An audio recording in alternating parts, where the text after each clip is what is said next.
எல்லோருக்கும் வணக்கம். சாதாரணமா நம்ம காலையில பல்லு விளக்க போனா கூட ஒரு ரூம்குள்ள நின்று பல்லு விளக்குறதுக்கு நம்மளுக்கு பிடிக்காது. அங்கேயும் இங்கேயும் உலாத்திக்கிட்டே பல்லு விளக்குவோம். அதே மாதிரி தான் நம்ம ஷேர் மார்க்கெட்ல நிஃப்டி ஆகட்டும் அல்லது பேங்க் நிஃப்டி ஆகட்டும், இந்த ரெண்டுக்கும் ஒரே இடத்துல இருக்க பிடிக்காது. அங்கேயும் இங்கேயும் மேலே கீழே ஏறி இறங்கிட்டு இருப்பான்.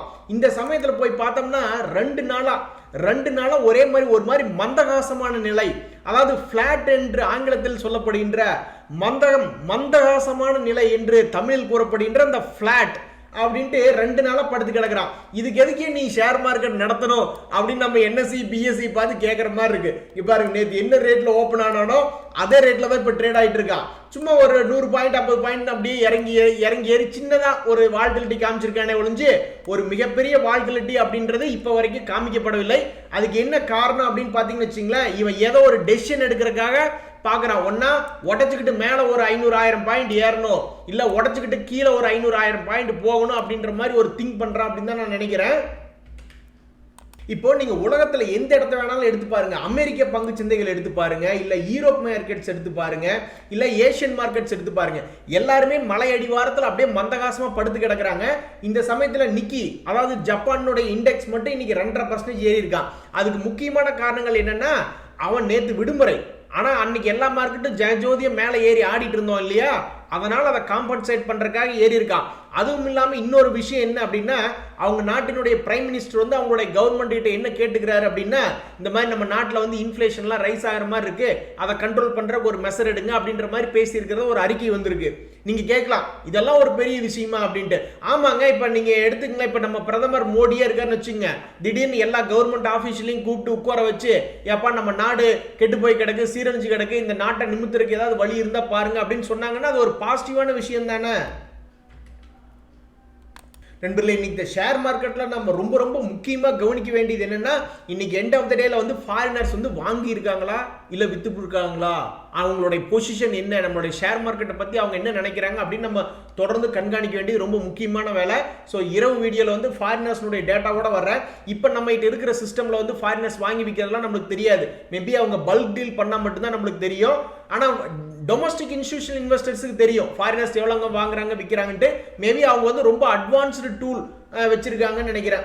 பார்க்கலாம், அதை ஒரு புலன் விசாரணை பண்ணி அவங்க ஏதாவது இந்த ப்ளூம்பர்க் டெர்மினல் அந்த மாதிரிலாம் நிறைய இருக்கு டேட்டா வென் பண்றவங்க. ஸோ அதுல வந்து ஃபாரினர்ஸ் யாராவது அதிகமாக வாங்கி வித்திருக்காங்கன்ற டேட்டா அந்த மாதிரி ஒரு காம்ப்ளிகேட்டடான ஒரு பிளாட்ஃபார்ம்ல கிடைக்குதா, அட்வான்ஸ்டு பிளாட்ஃபார்ம்ல கிடைக்குதா அப்படின்றது நம்மளுக்கு தெரியல. பட் என்னைக்காவது ஒரு நாள் அந்த நியூஸ் நம்மளை கிராஸ் பண்ணோம், அன்னைக்கு இந்த ரகசியத்தை போட்டு உடைக்கிறேன். நண்பர்களே, ஷேர் மார்க்கெட் எப்படி இயங்குதுன்னா, எதிர்மறை கருத்துக்கள் கொண்ட ஆளுகளோடனால தான் இயங்குது. ஒரு பையர் ஒரு செல்லர் அப்படின்றவங்க எப்பவுமே எதிர்மறை கருத்துக்கள். இப்போ யோசிச்சு பாருங்க, எல்லாருமே ஷேர் மார்க்கெட்ல எல்லா ஷேரையும் வாங்கி வச்சுக்கிட்டு நீட்டி படுத்துக்கிட்டோம்னா என்ன ஆகும், daily share market upper freeze ஆகிட்டே போகும். ஒரு கட்டத்தில் வந்து ரொம்பவுமே வேல்யூவேஷன் அதிகமான மாதிரி ஆயிடும். இல்ல எல்லாருமே தொடர்ந்து செல் பண்ணிட்டே வந்தா என்ன ஆகும், மார்க்கெட் லோயர் ஃப்ரீஸ் ஆகி மார்க்கெட் ஜீரோ ஆகி அப்புறம் யார் கையிலுமே ஷேரே இருக்காது இல்லையா, அந்த மாதிரி ஆகுதுன்னு வச்சுங்களேன். அதனால ஏதாவது பிரயோஜனமா, அது கிடையாது. ஸோ மார்க்கெட் அப்படிங்கிறது, ஷேர் மார்க்கெட் அப்படிங்கிறது எப்படி உருவானதுங்கிறது இல்ல, எப்படி இன்னுமே நடந்துகிட்டு இருக்கு அப்படின்னா எதிர்மறையான கருத்துக்கள் இருக்கிறதுனால தான். ஒருத்தர் இந்த பாயிண்ட்ல இருந்து கீழே போக நினைச்சிட்டு தங்கிட்டு இருக்கிற ஷேரை விற்கிறாரு, ஒருத்தர் இங்கிருந்து ஷேர் மேல போகுன்னு சொல்லிட்டு அந்த ஷேரை வாங்குறாரு. இப்படிதான், இதனாலதான் ஷேர் மார்க்கெட் அப்படிங்கிறது தொடர்ந்து பயணிச்சுக்கிட்டே இருக்கு. ஸோ அப்படி ஷேர் மார்க்கெட் தொடர்ந்து பயணிச்சுட்டு இருக்கும்போது மெஜாரிட்டி மைனாரிட்டின்னு வர்றாங்க. தொடர்ந்து மேலேயே போகக்கூடியதுல பணம் போடுறாங்கன்னு வச்சுங்களேன். ஒருத்தர் வந்து 1,10,000 ரூபாய்க்கு ஒரு பொருளை வாங்குறாங்க, மற்றவங்க வந்து 90,000 ரூபாய்க்கு விற்கிறாங்க அப்படின்னா அப்போ அந்த பொருள் என்ன ஆகும், மேல் நோக்கி தான் போகும். ஸோ இப்போதைக்கு ஷேர் மார்க்கெட் மேல் நோக்கி பயணமாயிட்டு இருக்கு. ஸோ மேல் நோக்கி பெட்டு கட்டினவங்களுக்கு இப்போ லாபகரமா இருக்காங்க. மேபி செல்லர்ஸ் வந்து இப்போ வரைக்கும் லாபத்தில் இல்லை, கிட்டத்தட்ட 1.5 மாசமா. மேபி அவங்களுக்கு எப்போ டைம் வரும்னு தெரியாது, பட் அவங்களும் ஒரு கட்டத்தில் லாபத்துக்கு தான் போவாங்க. அது எப்போ வேணாலும் நடக்கலாம். நண்பர்களே, இந்த ஃபார்மா செக்டரை பத்தி பேசினாவே நிறைய இன்வெஸ்டர்ஸ் வந்து அப்படியே தெரிச்சு ஓடுறாங்க. அதுக்கு என்ன காரணம், அது உண்மையிலேயே கரெக்டா இல்ல அது ஏதாவது பொய்யா அப்படின்ற மாதிரி நம்ம உண்மைத்தன்மை பார்க்க போனோம்னு வச்சுங்களேன். ஃபர்ஸ்ட் வந்து ஃபார்மானோட இண்டெக்ஸ் எடுத்து பார்க்கலாம். ஃபார்மனோட இண்டெக்ஸ் வந்து கிட்டத்தட்ட 11,800 இருந்து 12,900 முன்னேறித்தான் வந்திருக்கான். இவன் ஒன்றும் பின்னேறி போகல. பட் ஆனாலும் ஃபார்மா செக்டர் கம்பெனிகளை பார்த்து ஏன் எல்லாம் தலதறிக்க ஓடுறாங்க அப்படின்னு பார்த்தா முக்கியமான கம்பெனிகள் சிலவற்றை பார்ப்போம். டிவிஸ் லேப்னு ஒரு ஷேருங்க, அவன் மேலே பாருங்க 5,442 ரூபா இருந்தவன் இப்போ 3,800 ரூபாயில வந்து ட்ரேட் ஆகிட்டு இருக்கான். அப்போ அடி மனசுல ஒரு பயம் வருமா வராதா? அப்புறம் டாக்டர் ரெட்டின்னு ஒரு ஷேர், அவனு வந்து நல்ல குவாலிட்டியான ஷேர் 5,550 ரூபா போனவே இப்போ 4,275 வந்து ட்ரேட் ஆகிட்டு இருக்கான். ஷேர் மார்க்கெட் மேலே ஏறி வந்து இவன் மேலே ஏறி வரல. லூப்பின் ஒரு ஷேர், இவனு ஓரளவுக்கு நல்ல குவாலிட்டியான ஷேர், மேலே 1,247 வரைக்கும் போனவே இப்போ 50% இறங்கி கிட்டத்தட்ட 650-700 ட்ரேட் ஆகிட்டு இருக்கான். நல்ல குவாலிட்டியாக. இதே மாதிரி இன்னொன்னையும் பார்த்துட்டு போயிடுவோம். AbuDhabi ஒரு ஷேர், அவனும் ஒரு ஃபண்டமெண்டலி ஸ்ட்ராங்கான ஷேர் தான். பட் 1,038 ரூபா இருந்தாமல் அவனும் 50% இறங்கி போயிட்டான். இப்போ கடைசியா இருக்கக்கூடிய 2 ஹெவி வெயிட் ஷேர்ஸ் நம்ம பார்க்க போறோம். சிப்லா அப்படின்ற ஷேர் ஓரளவுக்கு பாசிட்டிவா மேல வந்திருக்கான். சன் ஃபார்மா அப்படின்ற ஒரு ஷேர் கொஞ்சம் பாசிட்டிவா மேல பழைய ஹை என்னவோ அந்த ஹைக்கே வந்திருக்கான்.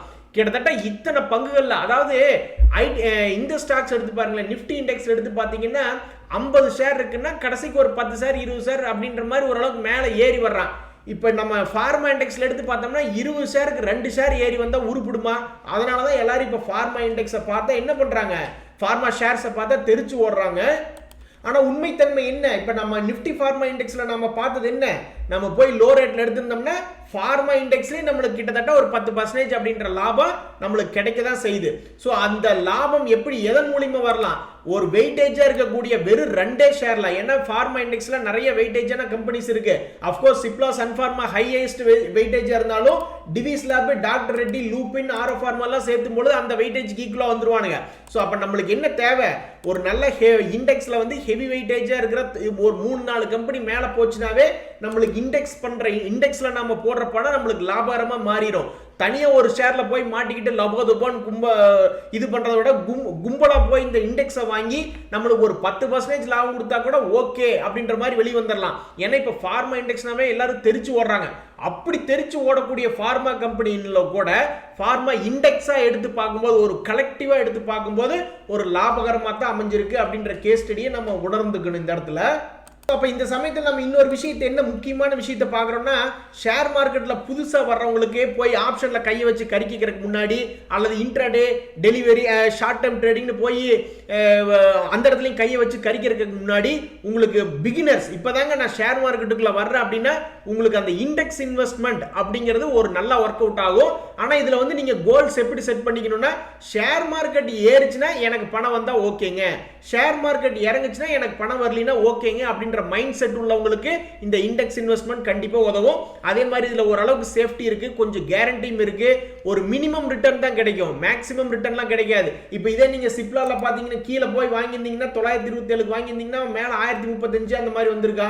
சன் ஃபார்மா அப்படிங்கிறது நான் போய் பார்த்தோம்னா 800 ரூபாய்க்கு வாங்கியிருந்தீங்கன்னா மேல அவன் ஆல்ரெடி 928 அப்படின்ற மாதிரி வந்துட்டான். ஸோ அந்த மாதிரி உங்களுக்கு பெரிய அளவில் ரிட்டர்ன் கிடைக்கலனாலும் ஒரு மினிமம் ரிட்டர்னா கிடைக்கக்கூடிய வாய்ப்பு இருக்கு. அதே மாதிரி நீங்க இண்டெக்ஸ்ல இன்வெஸ்ட்மெண்ட் பண்ணும்போது ஒரு 5% 10% ப்ராஃபிட்னு வரும்போது அதை தட்டி விட்டுறணும். ஏன் அப்படின்னா இப்போ 3 வருஷமா ஒரு ஸ்டாக் வச்சிருக்கீங்க, ஒரு இண்டெக்ஸ் வாங்கி வச்சிருக்கீங்கன்னா 3 வருஷம் கழிச்சு லாபத்தை வித்தீங்கன்னா அதுல வந்து உங்களுக்கு கேபிட்டல் கெயின் டேக்ஸ் அப்படின்னு பார்க்கும்போது உங்களுக்கு லாங் டேர்ம் கேபிட்டல் கெயின் டேக்ஸ்னு வருது. அதுல கிட்டத்தட்ட 1 லட்சம் வரைக்கும் நம்மளுக்கு எக்ஸம்ஷன் கிடைக்குது. இல்லது நீங்க டாக்ஸ் சேவிங் ஃபண்ட்ல கூட போட்டுக்கலாம், அதுல வர லாபத்துல 1 லட்சம் வரைக்கும் எக்ஸம்ஷன் கிடைக்குது. ஸோ அந்த மாதிரி கூட நீங்க இண்டெக்ஸ் இன்வெஸ்ட்மெண்ட் பண்ணிக்கலாம். ஸோ அப்போ ஸ்ட்ராட்டஜி என்ன, இண்டெக்ஸ்ல எப்படி போய் இன்வெஸ்ட்மெண்ட் பண்ணலாம்னா நீங்க எஸ்ஐபி மூலியமா இன்வெஸ்ட்மெண்ட் பண்ணலாம், அல்லது பணம் எப்பெல்லாம் உங்க கையில கிடைக்குதோ அப்ப கொண்டே லம்சமா ஏதாவது ஒரு டாக்ஸ் சேவிங் ஃபண்ட்லயோ அல்லது இந்த மாதிரி செக்டர் ஃபண்ட்லயோ பணத்தை போட்டுறலாம். என்பதில்லை, ஷேர் மார்க்கெட்ல எல்லா ஷேருமே மாறி மாறி ஏதாவது ஒரு வேலை பண்ணிட்டு இருப்பானுங்க. ஸோ அப்போ இன்னைக்கு வந்து என்ன முக்கியமான ஷேர்ஸ் அப்படின்னு பார்த்தோன்னு வச்சுங்களேன், இன்னைக்கு ஷேர் மார்க்கெட்டே வந்து இப்போ சமீபத்தில் 4 மாசம் உச்சத்தில் இருக்கு. ஆனால் இப்போ போய் 52 வீக் லோ, அதாவது இந்த வருஷத்துல லோ பிரைஸ் அப்படின்னு பார்த்தோம்னா இந்த மெட் பிளஸ் அப்படின்ற ஒரு கம்பெனி, அவன் இதுக்கு முன்னாடி 1328 ரூபா போனவன் இப்போ 50% இறங்கி கிட்டத்தட்ட 734 ட்ரேட் ஆகிட்டு இருக்கான். அதே மாதிரி இந்த ஏபிஎல் லிமிடெட், ஸோ இவனும் ஒரு ஃபார்மா கம்பெனி தான். ஸோ 1106 ரூபா போனவன் இப்போ 653 வந்து ட்ரேட் ஆகிட்டு இருக்கான். ஸோ ஷேர் மார்க்கெட் உச்சத்தில் போயிட்டு இருக்கும்போது கூட சில செக்டர்ஸ் வந்து நல்லா அடி வாங்கி கீழே படுத்து கிடக்குறான். நம்மளோட கெட்ட நேரம் இதில் போய் ஏதாவது வாங்கி வச்சிருப்பீங்க. ஸோ அப்படி வாங்கி வச்சிருந்தீங்கன்னா உங்களுக்கு இப்போதைக்கு கஷ்ட காலம் தான். மேபி இப்படி 52 வீக் லோ அப்படின்ற ரேடார்ல வந்து உழுகிறதுனால மேபி ஏதாவது மியூச்சுவல் ஃபண்ட்ஸ் இது வாங்கினாங்க அப்படின்னா உங்களுக்கு லாபம் வரக்கூடிய வாய்ப்பு இருக்கு. இல்லைன்னா தொடர்ந்து உங்களுக்கு வந்து இது ஒரு மன குடைச்சலா தான் இருக்கும். நண்பர்களே, அடுத்தது நம்ம பார்க்குறது மணலி பெட்ரோ கெமிக்கல். இது வந்து ஒரு speciality chemical and Pedro chemical sales பண்ணுற கம்பெனி. இவனுடைய இன்னைக்கு மட்டுமே 2% ஏறி இருக்கான். பட் இருந்தாலும் லாங் டேர்மில் எப்படி அப்படின்றது இப்போ பார்ப்போம். தொடர்ந்து கன்சிஸ்டண்டாக இந்த கோவிட் சமயத்தில் கூட பார்த்தீங்கன்னா அவனுடைய ப்ராஃபிட் வந்து கன்சிஸ்டண்டாக அப்படியே டபுள் பண்ணிக்கிட்டே வந்திருக்கான். 46 கோடியில் இருந்தது 206 கோடி, 201 381 கோடின்ட்டு அவனுடைய நெட் இன்கம் வந்து என்றைக்குமே இன்க்ரீஸ் பண்ணிட்டே வந்திருக்கான். ஆனால் இவனுடைய சார்ட் பேட்டர்ன் அப்படிங்கிறத பார்த்தோன்னு வச்சுங்களேன், சமீபத்தில் வந்து கோவிட் சமயத்தில் நல்ல ஒரு ரேலி வந்து மேலே வந்தாலும் இப்போ ப்ராஃபிட் புக்கிங் பண்ணி 200 டேஸ் கீழே இருக்கான். இனி மறுபடியும் இவன் எப்போ ஒரு 110 ரூபாய்க்கு மேலே போகிறானோ அப்போ போய் வாங்கிக்கிறதா புத்திசாலித்தனம். அதாவது கீழே சப்போஸ் யாராவது ஒரு 20 ரூபா 30 ரூபாய்க்கு வாங்கியிருந்தாங்கன்னா அவங்க வந்து இது ப்ராஃபிட் புக்கிங் பண்ணுற டைம். ஸோ அந்த ப்ராஃபிட் புக்கிங் பண்ணதுக்கப்புறம் மறுபடியும் திரும்பி மேலே போகிறான்னா 110 ரூபா தாண்டினதுக்கப்புறம் தான் வாங்கணும். ஏன்னா சார்ட் பேட்டர்னில் வந்து இப்போதைக்கு அவன் ஒரு வீக் ஜோனில் இருக்கான். நண்பர்களே, இன்றைய ஷேர் மார்க்கெட்டில் ரொம்ப கவனிச்சு பார்க்க வேண்டியது வந்து இந்த AbuDhabi ஃபார்மா. இவனுடைய ரிசல்ட் வந்து நேற்றே வந்துட்டா கிட்டத்தட்ட 32% இயர் ஆன் இயர் ப்ராஃபிட் வந்து இன்க்ரீஸ் ஆயிருக்கு அப்படின்ற மாதிரி வந்துடுச்சு. ஆனால் அவனுடைய சார்ட் பேட்டர்ன் போய் எடுத்து பார்த்தோன்னு வச்சுங்களேன், காலையில் இந்த நியூஸுக்கு வந்து பெருசாக ரியாக்டே ஆகல. திடீர்னு என்ன நினைச்சேன்னா தெரியல, 10-20க்கு ஒரு ஹை போயிட்டு அதுக்கப்புறம் மறுபடியும் கீழே வர ஆரம்பிச்சுட்டா. இப்போ வந்து ஹையை மறுபடியும் கட் பண்ண மாட்டேன்றா. கிட்டத்தட்ட 1 மணி நேரத்துக்கு மேலே ஆயிடுச்சு. பழைய ஹை வந்தது 10:40. இப்போ மணி கிட்டத்தட்ட ஆல்மோஸ்ட் 1 மணிக்கு மேலே ஆக போகுது. ஸோ இந்த சமயத்துலையும் கூட அவன் வந்து இன்னும் வந்து ஹையை கட் பண்ண மாட்டேன்றான். எதுக்கு இந்த வீர விளையாட்டு விளையாடுறான்னு தெரியல. ஃபார்மா செக்டர்னாவே அடிப்பேன் அப்படின்னு தான் சொல்றாங்க. அந்த சமயத்தில் வந்து இதாகட்டும், இந்த ஏஸ்டர் அப்படின்ற அந்த ஹாஸ்பிட்டாலிட்டி செக்டர் ஆகட்டும், அவன் 8% டவுனு. அவன் ரிசல்ட் வந்து என்ன பண்ணியிருக்கான், 35% இயர் ஆன் இயர் ப்ராஃபிட் கொடுத்துருக்கான். பட் ஆனால் மார்க்கெட்னுடைய ரியாக்ஷன் அப்படின்னு பார்க்கும்போது 8% டவுனு. அதே மாதிரி அப்பல்லோ ஹாஸ்பிட்டல்ஸ் வந்து 3% டவுன். ஏன் அப்படின்னா அவன் ரிசல்ட்டே தப்பாக கொடுத்துருக்கான். ஸோ ரிசல்ட் தப்பாக கொடுத்தாலும் பிடிச்சி அடிக்கிறாங்க, ரிசல்ட் நல்லா கொடுத்தாலும் அடிக்கிறாங்க. அதே மாதிரி AbuDhabi ஃபார்மா வந்து ரிசல்ட் நல்லா கொடுத்துருந்துமே அவன் என்ன பண்ணுறான், ஒரு ஹெவி வால்டிலிட்டியாக இருக்கான். ஒரு ஸ்மூத்தாகவே இல்லை ஃபார்மா செக்டர். ஸோ அநேகமாக நான் நினைக்கிறேன் ஃபார்மா செக்டரில் இப்போ அடிக்கடி நியூஸ் வர்றதுனால மேபி இப்போ இந்த வால்டிலிட்டி வந்து கொஞ்சம் ஸ்மூத்தாகி கொஞ்சம் ரேலி மேலே போகிறதுக்கு வாய்ப்பு இருக்குன்னு நினைக்கிறேன். பார்க்கலாம், இன்னொரு 1 வாரம் டைம் கொடுத்து பார்க்கணும். நண்பர்களே, சில ஷேர்லாம் நம்ம கண்ணுக்கு படவே படாது. திடீர்னு இந்த ஷேர் வந்து அட இந்த ஷேரா அப்படின்ற மாதிரி இருக்கும். அப்படி நீ கண்ணில் பட்டவன் தான் Sterling share, SW solar share. இவன் கிட்டத்தட்ட 4% கீழே இறங்கியிருக்கான்.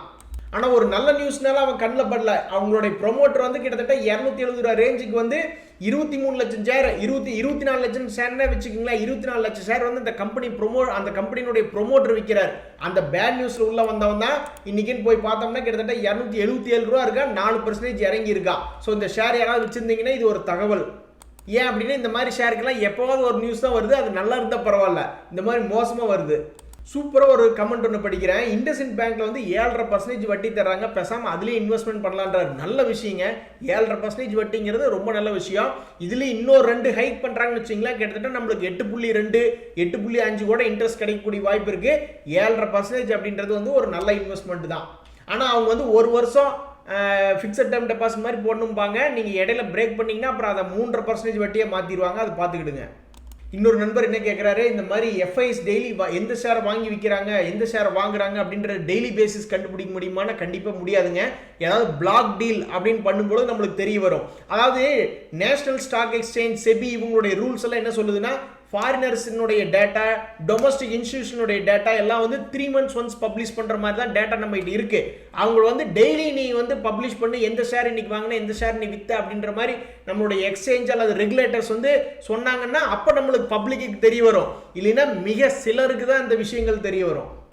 நண்பர்களே, சில ஷேர்ஸை பற்றி கேட்டிருக்கீங்க, அது ஒவ்வொன்றா பார்த்துட்டு வரலாம். இந்த ஆவாஸ் அப்படின்றது வந்து ஒரு ஃபைனான்ஸ் கம்பெனி.